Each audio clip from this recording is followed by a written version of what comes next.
Muchos de ustedes deben haber escuchado hasta el cansancio los argumentos a favor de la legalización de la marihuana, ¿no? Como saben ustedes, la legalización de la marihuana parecía irrefrenable. Después de que el estado donde yo vivo, en Estados Unidos, Colorado, fuera el primero en aprobar la marihuana, seguido por el estado de Washington en Estados Unidos, en el noroeste de los Estados Unidos, parecía que la legalización era imparable. Después siguió California, siguió el Distrito de Columbia, ¿no? O sea, de Washington, D.C., que es un distrito autónomo, y en Illinois y luego en otros estados se produjo la misma cascada, ¿no? En todos estos estados donde se legalizó la marihuana, primero había sido legalizada como medicamento, ¿no? Diciendo que ayuda al glaucoma, que ayuda contra las náuseas producidas por la quimioterapia, etc. Todas cosas debatibles desde el punto de vista médico, ¿no? Pero digamos que así comenzó. ¿Y cuáles eran los grandes argumentos a favor de la marihuana? Los grandes argumentos a favor de la marihuana era que, primero, es como el alcohol, o sea, tiene un propósito recreativo y nadie se opone a que la gente tome, incluso hasta emborracharse, si cumple con las normas mínimas, o sea, se emborracha pues en su casa, no maneja, ¿no? Lo hace de una manera relativamente privada. Si lo hace en otro lugar que no es su casa, deja que otro maneje o toma un taxi o un Uber o lo que sea. Y en consecuencia es equivalente al alcohol, con la diferencia que el alcoholismo se nota que tiene mayores efectos negativos sobre la persona, produce una resaca, o sea, un sentimiento terrible al día siguiente que no produce la marihuana, y además es un crimen tan menor, tener un poco de marihuana, que ayudaría a echar muchas menos personas en la cárcel por algo que realmente no amerita poner en la cárcel. Había un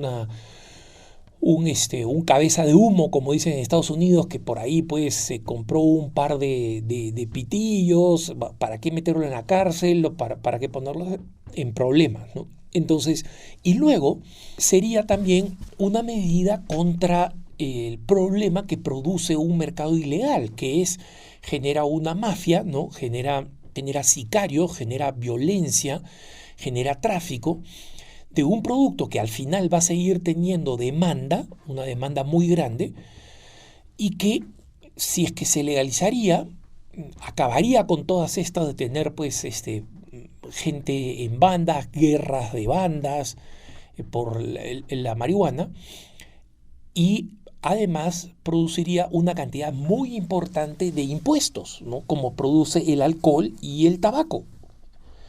Entonces, todo el mundo ganaría. Y este fue el argumento.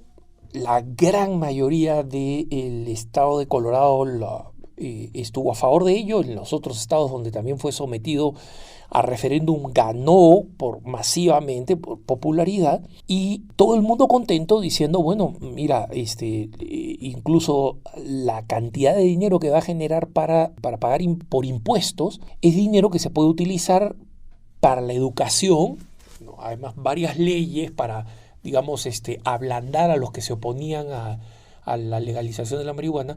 Acá en Colorado, por ejemplo, varias normas establecen que parte del dinero que entra por la marihuana se use para prevenir el consumo entre los niños, ¿no? Entonces, hay programas que son completamente ineficaces, pero por lo menos cumplen con la letra de la ley, ¿no?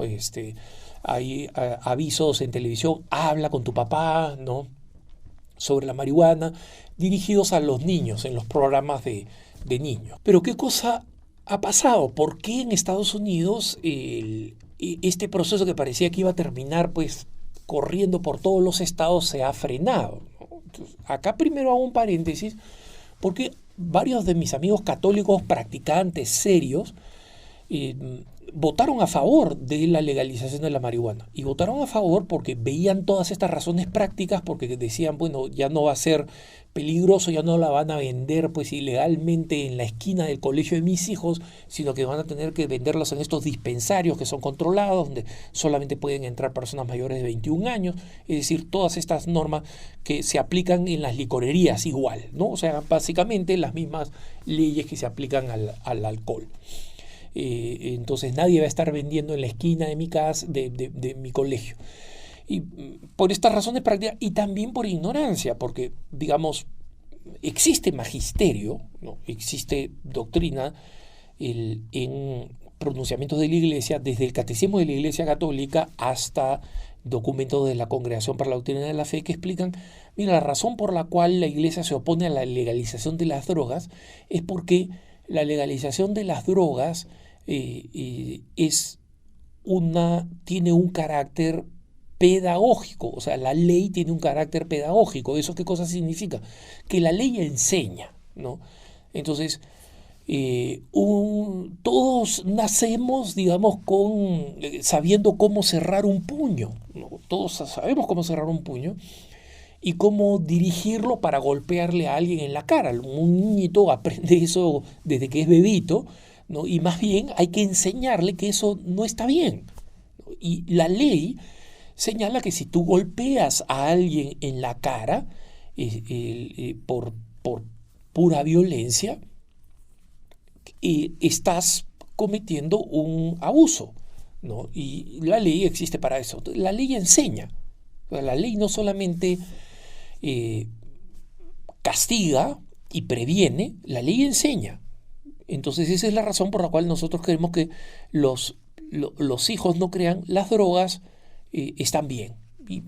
Y justamente lo que ha pasado ahora en el estado de Colorado es que hay un nuevo proyecto de ley para legalizar los hongos alucinógenos, ¿no? Diciendo que son como la marihuana y que incluso son mejores porque son completamente naturales, entre comillas, son ecológicos, entre comillas, y esto es la próxima línea de batalla acá en Colorado. Por supuesto, viendo lo que ha sucedido con la marihuana, los grandes optimistas que creían que esta ley a favor de los hongos alucinógenos iba a pasar, se iba a aprobar, ahora están viendo la cosa más difícil. ¿Y qué es lo que ha pasado? Lo que ha pasado es lo siguiente, hermanos. Número uno, la legalización de la marihuana no ha acabado con la marihuana ilegal, ¿no? ¿Y por qué? Porque primero existen muchos menores de 21 años, que es la edad en la que se puede legalmente comprar marihuana, muchos menores de 21 años, especialmente en la universidad, o sea, personas que de 19 y 20 años, que quieren consumir marihuana y no lo pueden hacer legalmente. Entonces, ¿qué cosa hacen? Van a aquellos que los venden ilegalmente. Luego, resulta que para poder hacer crecer marihuana existe una serie de restricciones, ¿no? Entre ellas, no tener antecedentes penales serios. Pero muchas de las personas que han salido de la cárcel con antecedentes penales serios quieren entrar en el negocio. Entonces hacen crecer la marihuana ilegalmente y la venden ilegalmente. En la comunidad de los sin techo, de los homeless, existe mucho consumo de drogas. Y donde ellos se encuentran, en la parte de la ciudad donde ellos se encuentran, no es un lugar donde es fácil encontrar dispensarios, porque los dispensarios son como tiendas, ¿no?, que tratan de estar en lugares relativamente seguros, porque, digamos, generan mucho dinero y hay muchas amenazas de asaltos. Luego, la producción de los comestibles de marihuana, es decir, aquellos que tienen la droga HTC, ¿no?, que es decir, es la parte pues alucinógena de la marihuana, o no alucinógena, pero digamos la parte activa de la droga. Las tiendas de marihuana venden tanta hierba en sí misma, o sea, tanta marihuana, cómo venden los comestibles de marihuana, ¿no? Pero para que se hagan una idea, hay pues chocolates, galletas de avena, chocolates, etcétera, que tienen marihuana, pero la dosis recomendada de una galleta de avena, ¿no? Es que se coman uno, dos o al máximo 3 octavos de la galleta, ¿no? Hay mucha gente especialmente jóvenes, que se comen una o dos galletas y esto ha tenido consecuencias trágicas. Hay personas que han comenzado a tener una sobredosis y han alucinado. Un tipo que comió demasiados comestibles de marihuana terminó matando a su esposa.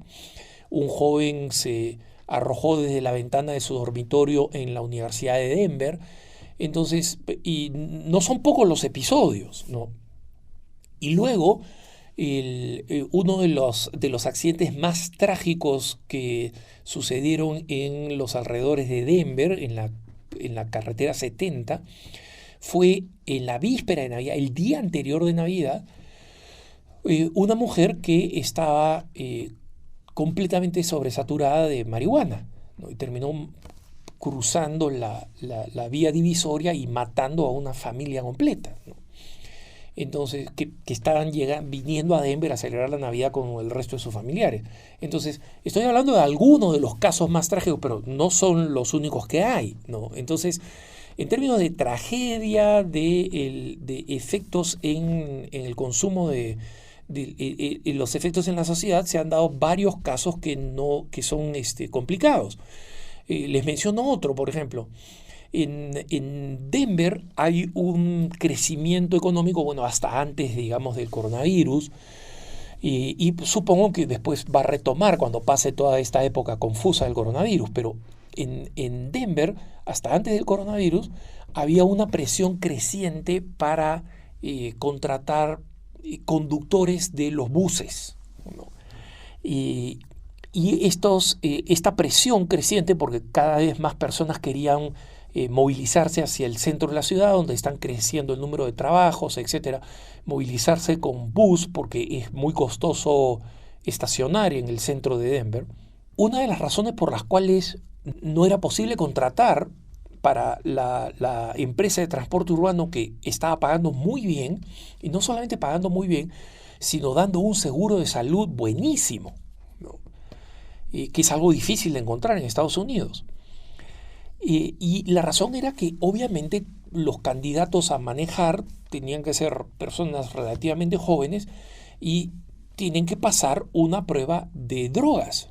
Y digamos, el uso de marihuana es tan común que este rubro y muchos otros, por ejemplo, alguien que está reclutando para el FBI, para la oficina federales, todos esos puestos tienen que pasar exámenes de drogas. Entonces, muchos jóvenes que podrían tener estos trabajos bien pagados, etcétera, no pueden acceder a ello y terminan trabajando, digamos, de mozos en los restaurantes, que no tienen nada de malo, pero obviamente reduce sus habilidades de poder tener un ingreso que les permita después generar una familia, ¿no? Entonces, los problemas relacionados a los problemas respiratorios producto del consumo de marihuana también están creciendo. Y finalmente, el punto que ha sido más preocupante es el tema de las expectativas de presupuesto, ¿no? ¿Qué cosa es lo que ha pasado? Es que las expectativas de lo que los impuestos de marihuana iban a pagar eran muy grandes, ¿no? Y se esperaba que de verdad hubiera un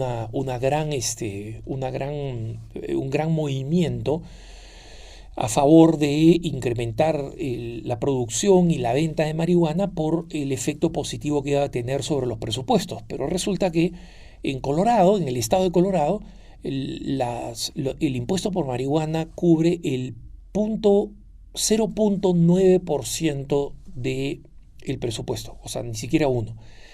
En California, el estado más grande de los Estados Unidos, es 0.4%.